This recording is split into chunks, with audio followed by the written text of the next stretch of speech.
Alhamdulillah, Alhamdulillah alladzi anzala sakinata fi qulubil mu'minin yazdadu imanan ma'a imanihim. Asyhadu an la ilaha illallah wahdahu la syarika lah wa asyhadu anna sayyidana wa nabiyyana Muhammadan abduhu wa rasuluh. Allahumma wa salli wa sallim wa barik ala sayyidina Muhammadin wa ala alihi wa ashabihi wa man tabi'ahum bi ihsan ila yaumil qiyamah. Wa ya ayyuhal hadirin rahimakumullah, usikum wa iyaya bittaqwallah faqad fazal muttaqun. Ittaqullaha haqqa tuqatih wa la tamutunna illa wa antum muslimun. Wa qala Allah ta'ala fi kitabihil karim, a'udzu billahi minasy syaithanir rajim. Bismillahirrahmanirrahim. Wa minhum man yaqulu rabbana atina fid dunya hasanah wa fil akhirati hasanatan wa qina adzabannar. Wa qala Nabi sallallahu alaihi wasallam, narukum hadhihi ma yuqaddu banu adama zuzun wahidun min sab'ina zuz'an min nari jahannam. Ruwahul Bukhari. Sadaqallahu wa sadaqa Rasulullah sallallahu alaihi wasallam. Ma'asyiral muslimin, jamaah salat Jumat Masjid Al-Hidayah yang dirahmati Allah Subhanahu wa taala. Tentunya tidak ada wasiat yang lebih utama kecuali wasiat takwa, dan tidak ada bekal yang lebih baik untuk mengarungi kehidupan kita baik di dunia terlebih di akhirat kelak kecuali dengan bekal iman dan takwa. Wa tazawwadu fa inna khairal zadi taqwa. Berbekalah kalian semua dan sebaik-baik bekal adalah takwa. Oleh karenanya setiap kali mengawali khutbah, khatib senantiasa berwasiat, wabil khusus kepada diri sendiri dan umum pada jemaah sekalian, agar kita senantiasa terus memperbaharui iman kita, terus meningkatkan kualitas keimanan dan ketakwaan kita kepada Allah Subhanahu wa taala. Kita yakin dengan modal iman dan takwa kita akan selamat dunia dan akhirat. Kita yakin dengan modal iman dan takwa, mudah-mudahan kita meraih surganya Allah dan terhindar dari azab api neraka. Karena kesuksesan seorang mukmin sesungguhnya adalah ketika dia terhindar dari azab neraka dan dimasukkan ke dalam surganya Allah Subhanahu wa taala. Faman zuhziha 'anil nar wa udkhila jannata faqad faz wa ma hayatud dunya illa mata'ul ghurur. Maka siapa orang yang selamat dari api neraka, wa udkhila jannah, dan dimasukkan ke dalam surga, faqad faz, maka itu sesungguhnya hakikatnya itulah keberuntungan orang-orang yang beriman. Wa ma hayatud dunya illa mata'ul ghurur, dan di dalam kehidupan dunia itu kecuali hanya itu daya. Hadirin sidang Jumat rahimakumullah, oleh karenanya kita senantiasa berdoa memohon kepada Allah Subhanahu wa taala agar kita diberikan kebaikan di dunia, kebaikan di akhirat, dan tidak cukup hanya itu, kita juga senantiasa memohon agar terhindar dari azab neraka. Bagaimana Allah Subhanahu wa taala dalam surat Al-Baqarah ayat 21 berfirman, "Wa minhum may yaqulu rabbana atina fid dunya hasanah wa fil akhirati hasanah wa qina adzabannar." Bagian orang-orang ada yang memohon kepada Allah, ya Allah berikan kebaikan kami di dunia. Apa bentuk kebaikan di dunia?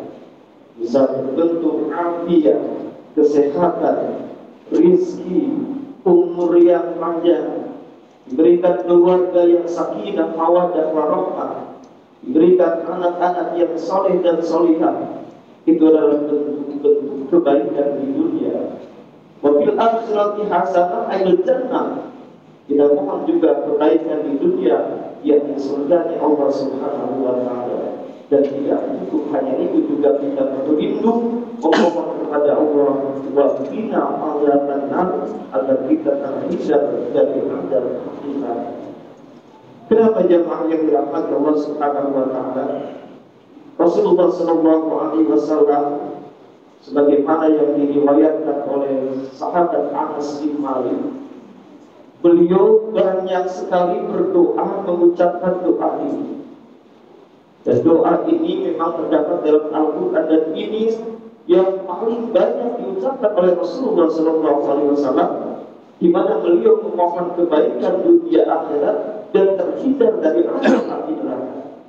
Padahal kita tahu bahwa Rasulullah SAW adalah seorang hamba yang dimaksud, hamba yang sudah Allah ampunkan segala dosanya, baik dosa yang baru maupun dosa yang akan datang. Tetapi Rasulullah SAW memberikan satu contoh kepada umatnya agar kita terus-menerus mohon kepada Allah Subhanahu wa Ta'ala agar terhindar dari azab itu. Kenapa jemaah yang dirahmati Allah?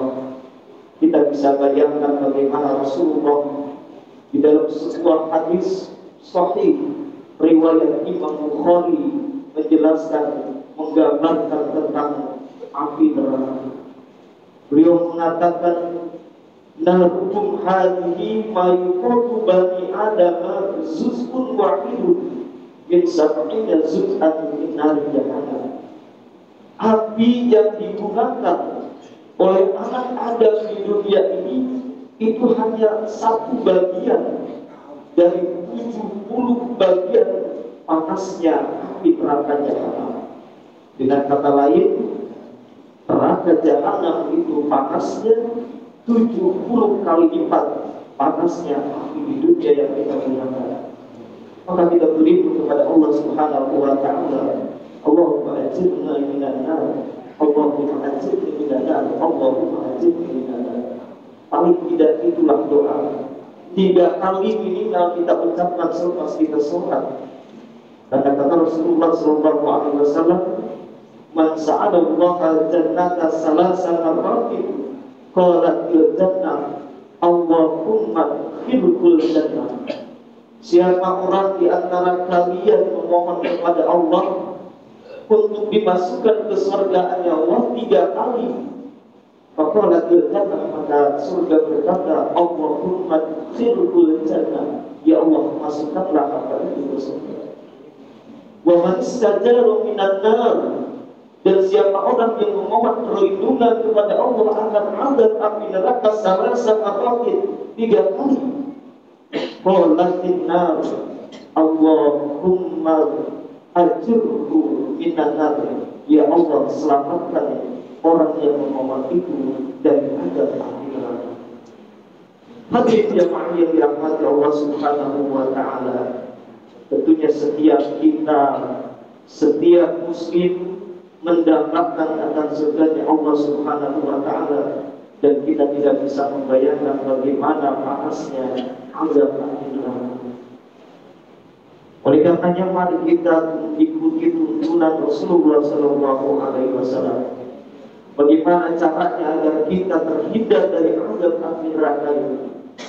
Jemaah yang dirahmati Allah Subhanahu wa Ta'ala, sebuah hadis sahih diriwayatkan oleh Imam Tirmidzi dan Ibnu Hibban.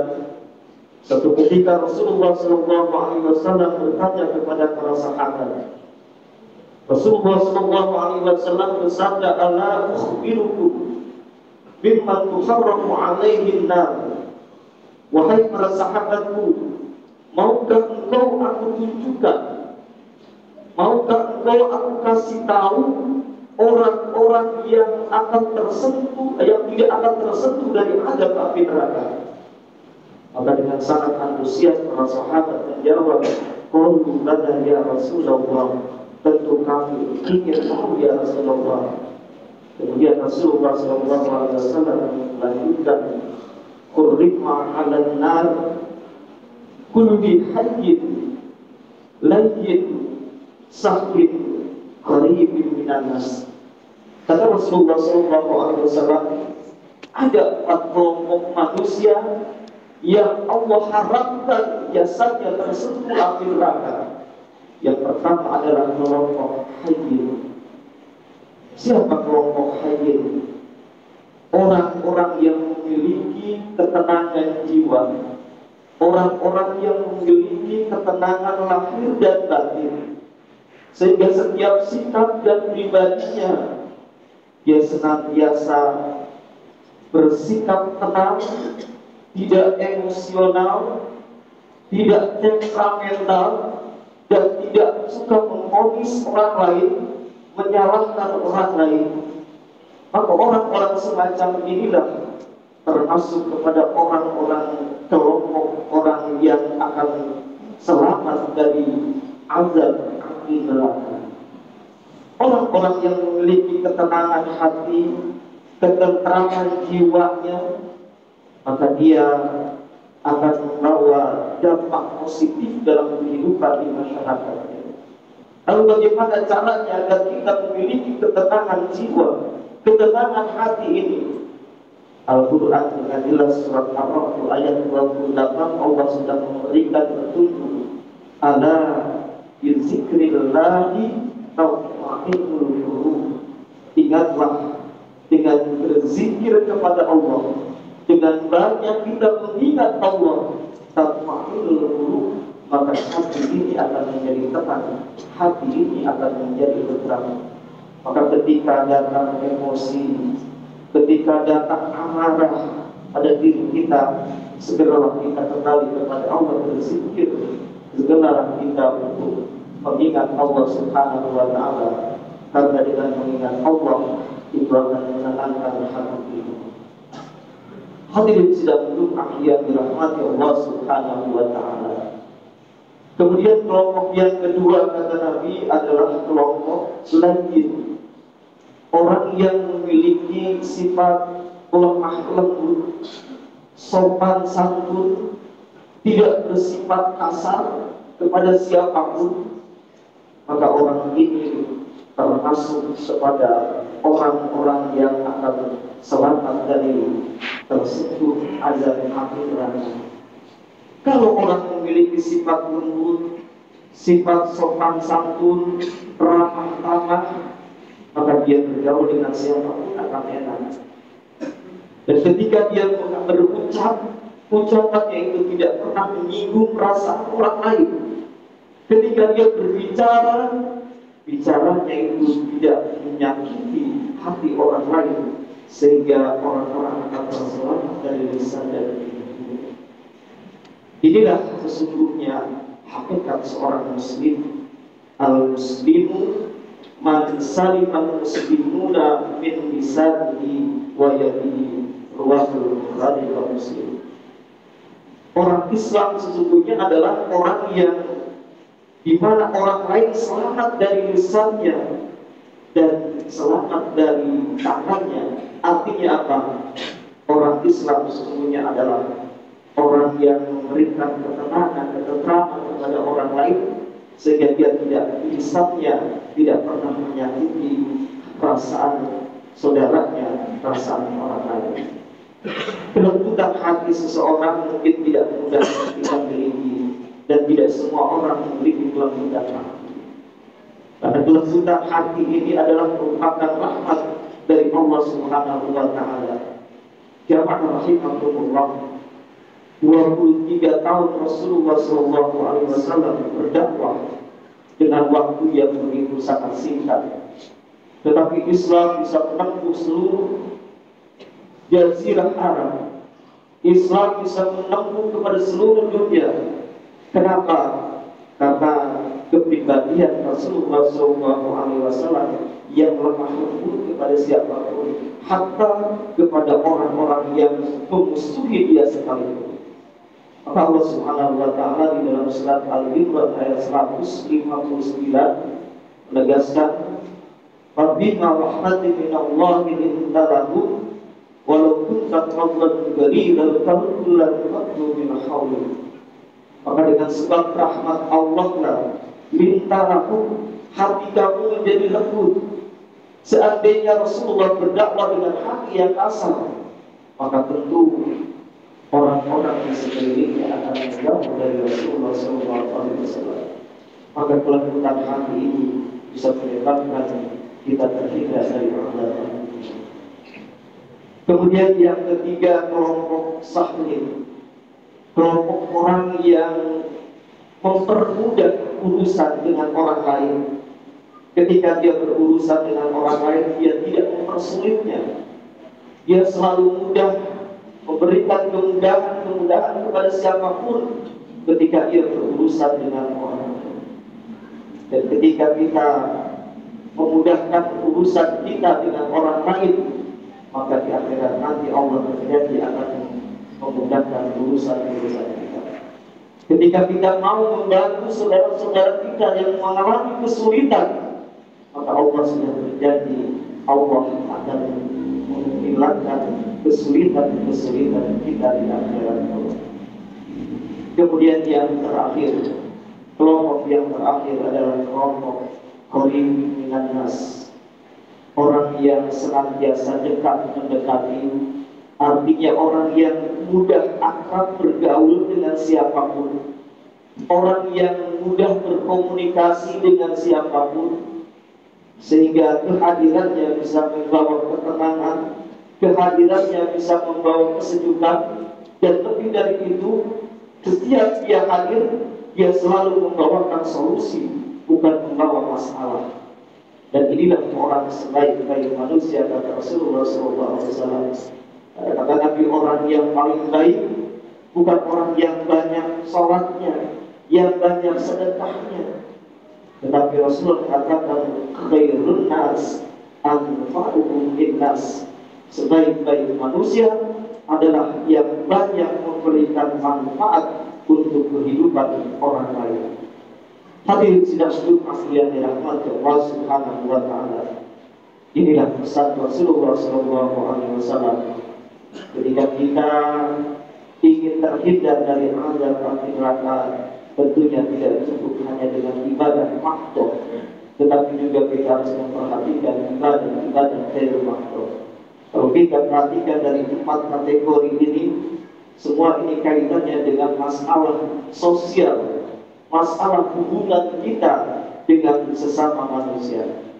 Oleh karenanya kesolehan seseorang tidak bisa diukur hanya dia rajin sholat ke masjid, rajin berjamaah, rajin berinfak dan sedekah.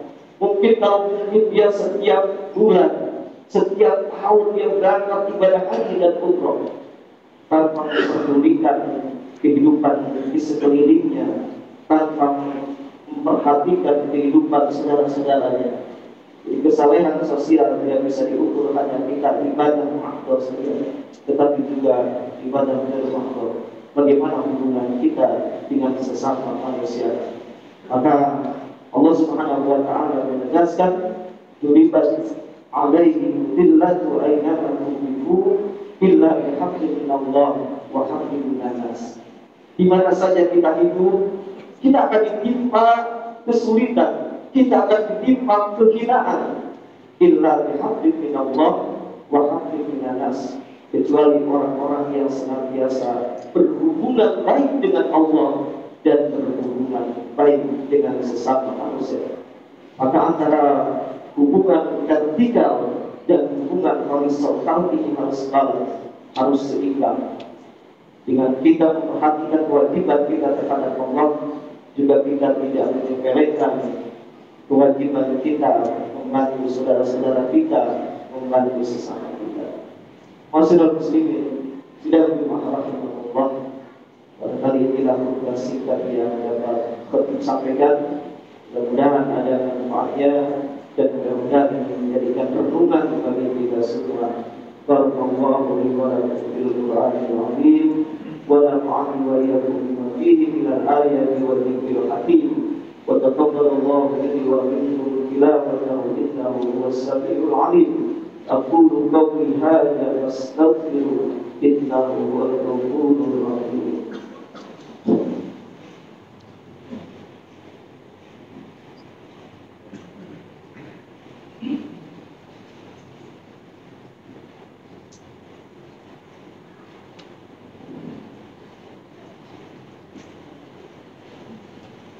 Alhamdulillah wa kafa, salatu wassalamu ala sayyidina Muhammadin Mustafa wa ala alihi wa ashabihi ahli sidqi wal wafa.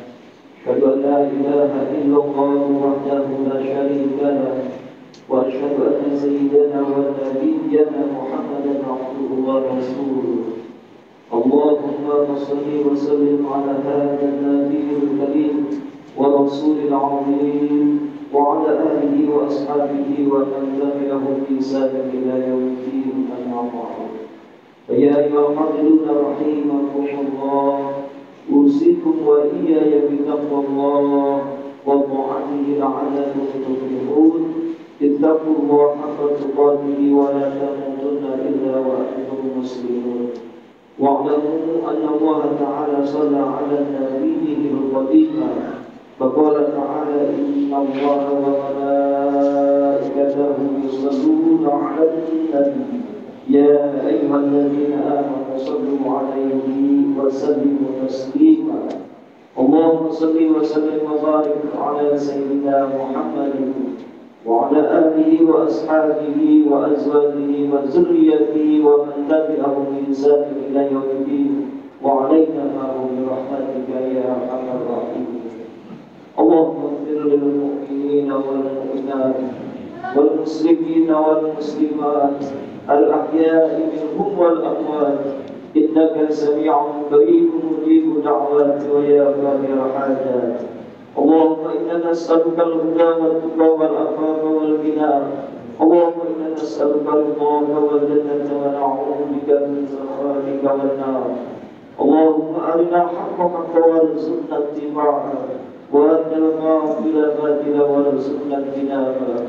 اللهم اجعل جمعنا هذا الجمع مرحوما وتفرقنا من بعده تفرقا معصوما.